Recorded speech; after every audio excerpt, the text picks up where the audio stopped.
మనతో పాటు కుత్బుల్లాపూర్ ఎమ్మెల్యే వివేక్ ఉన్నారు. అన్న ఏంటి ఫ్లెక్సీ వారు మీకు కాంగ్రెస్కు? ఇప్పుడు ఒకటి చాలా స్పష్టంగా ఫ్లెక్సీ వారి ఇదంతా కూడా పక్కదోవ పట్టించడానికి ప్రజల దృష్టి మళ్లించడానికి చేసే ప్రయత్నమే తప్ప వాస్తవంగా బాధ్యత గల పదవిలో ఉన్నటువంటి ముఖ్యమంత్రి గారు రేవంత్ రెడ్డి గారు ఎన్నికల్లో తను ఇచ్చినటువంటి హామీని స్పష్టంగా అమలు చేసే ప్రయత్నం చేయాలి. బాధ్యత గల ఒక అపోజిషన్ పార్టీగా మా పైన ఉంటుంది రెస్పాన్సిబిలిటీ ఏంటంటే వాళ్ళు ఇచ్చినటువంటి హామీలన్నీ కూడా తప్పకుండా నెరవేరే వరకు కూడా మా యొక్క పోరాటం ఉంటుంది. మా యొక్క ఒత్తిడి ప్రభుత్వం పైన ఖచ్చితంగా ఎప్పటికప్పటికి ఉంటుంది. అంటే మాట ఇచ్చినాము, చేసుకున్నాం, 2 లక్షలు మేము చేసినాం, అసలు బీఆర్ఎస్ వాళ్ళు చేయలేదు, బీఆర్ఎస్ వాళ్ళకి మాట్లాడే అర్హత కూడా లేదు, రాజీనామా చేయని చెప్పేసి చాలా తీవ్రంగా కూడా హరీష్ రావును అనడం జరిగింది సీఎం. దానికి సంబంధించి హరీష్ రావు గారు చాలా క్లారిటీగా కేటగిరీలుగా ప్రతి సందర్భంలో వాళ్ళు మాట్లాడినప్పుడు చాలా క్లియర్గా చెప్పారు.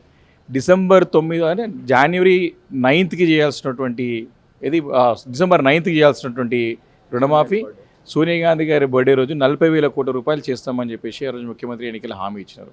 దాని తర్వాత పార్లమెంట్ ఎన్నికల్లో 31,000 కోట్ల రూపాయలతో రాష్ట్రంలో ఉన్న అందరు రైతులు కూడా నేను రుణమాఫీ చేస్తానని చెప్పేసి మళ్ళీ ఇక్కడ 9,000 కోట్లు అక్కడ కూత విధించేసినాడు.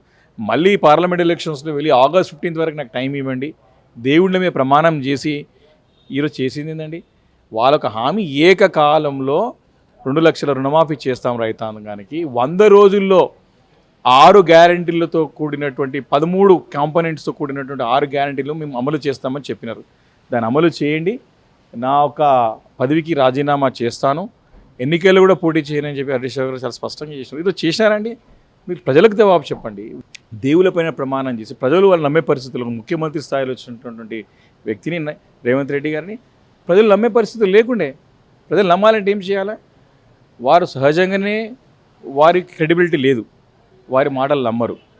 కాబట్టి ఏదో యాక్సిడెంటల్గా ప్రభుత్వం వచ్చేసింది ముఖ్యమంత్రి అయిన తర్వాత కూడా వారు ఒక్క హామీ కూడా అమలు చేయనట్టు తరుణంలో మరి రుణమాఫీ పైన మళ్ళీ పార్లమెంట్ ఎన్నికల్లో లబ్ధి పొందడానికి గెలవడానికి చేసే ప్రయత్నంలో భాగంగానే దేవుళ్ళ పైన ఒట్టిదిన్నాడు. ఈరోజు నిజంగా కూడా మనసు మీద చేసుకుని చెప్పండి.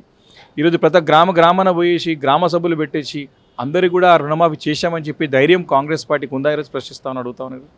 ప్రతి గ్రామంలో వెళ్ళి ప్రతి పిఏసి సరే గ్రామం పోకున్నా సరే ప్రతి ప్రాథమిక వ్యవసాయ సహకార సంఘం సంబంధించినటువంటి సంఘాల దగ్గరికి వెళ్ళి మీటింగ్ పెట్టి రైతుల దగ్గరికి వెళ్ళి లెటర్ తీసుకోమని చెప్పేసి ఎంతమంది ఇప్పటివరకు రుణమాఫీ తీసుకున్నటువంటి ఎంతమంది రుణాలు తీసుకున్నారో లిస్ట్ ఇవ్వమంటే లిస్ట్ ఇవ్వరు, ఎంతమంది అర్హులు ఏమంటే లిస్ట్ ఇవ్వరు, బయటికి అసెంబ్లీలో చర్చ పెడితే సమాధానం ఇవ్వరు, బయట ప్రశ్నలు పెడితే ఈ రకంగా ఎదురుదాడి. ప్రజల తరపున ప్రజలకు మీరు ఇచ్చిన హామీలు నెరవేర్చమంటే ఎదురుదాడి, ఫ్లెక్సీ లేపిచ్చేసేయడం, ఇదంతా రాజకీయాలు ప్రజలు గమనిస్తానండి. ఎక్కువ రోజులు నడవదు ఇదంతా కూడా. కాబట్టి మీరు క్షమాపణలు చెప్పాలి ప్రజలకి. ఫస్ట్ ఆఫ్ ఆల్ డిసెంబర్ 9 తారీఖున చేసినటువంటి రుణమాఫీని ఆగస్ట్ 15 వరకు చేసినారు. అది కూడా మీరు ఫుల్ ప్లేట్ చేసిన రుణమాఫీని చేయలేదు. 6 గ్యారంటీల అమలు, 6 గ్యారంటీల్లో 13 కాంపోనెంట్లో ఏదో 2-3 తూతు మంత్రంగా చేసినారు, మిగతా ఏవి చేయలేదు. ఇంత పచ్చి అబద్ధం, ఇంత మోసం, ఇంత దగ స్పష్టంగా కనపడుతూ ఉంటే కూడా ఇంకా కూడా వాళ్ళు దాడి విషయంలో ఎదురు దాడి చేస్తా అంటే ఒక స్థాయిలో ఉండి మేము ఏది మాట్లాడినా నడుస్తుంది మాత్రం తప్పు. ఆ భ్రమలోంచి బయటికి రావాలా? వారికి చర్చ పెడితే చేయడం సిద్ధమని చెప్తున్నారు. మీరు అసెంబ్లీనే తోక ముడుచుకొని పోయినారు కదా, భయపట్టి పోయినారు కదా, సమాధానం చెప్పలేకపోయినారు కదా, మీరు నిరోధక వాయిదా వేసుకొని పారిపోయినారు కదా, మమ్మల్ని బయట పంపించేసి మీరు చేసినారు కదా, మాకు మైక్ ఇవ్వమంటే మైక్ ఇవ్వలే కదా. ఈ రకంగా ఒక్కటి కాదు 2 కాదు అనేక అంశాల పట్ల స్పష్టంగా ప్రజలు వీరు ఇప్పటికే మోసపోయినామని చెప్పేసి అర్థమవుతా ఉన్నది. ఏ గ్రామం పోయినా సరే, ఏ పట్టణం పోయినా సరే పొరపాటున యాక్సిడెంట్ వచ్చినట్టు ప్రభుత్వం మాట నిలబెట్టుకోవట్లేదు. ఈరోజు ఎన్ని ఫ్లెక్సీలు వేసినా, ఎన్ని మమ్మల్ని ఎదురుదాడులు చేసినా వాస్తవాలు ప్రజలు గ్రహిస్తారు కదా. ఈరోజు మా దగ్గరనే కుత్బుల్లాపూర్ నియోజకవర్గంలో బోరంపేట ప్రాథమిక వ్యవసాయ సహకార సంఘం సంబంధించిన ఆఫీసులోనే 632 మంది రుణాలు తీసుకుంటే దాంట్లో ఎంతమందికి మాఫీ అయిందండి? కేవలం 14 మందికి. ఈరోజు చాలా స్పష్టంగా మేము అడుగుతూ ఉన్నాం. ఆ రీజన్ చెప్పి ఈ కారణం చెప్పి ఈ కారణం ఎంతమందిని దాటేస్తారండి?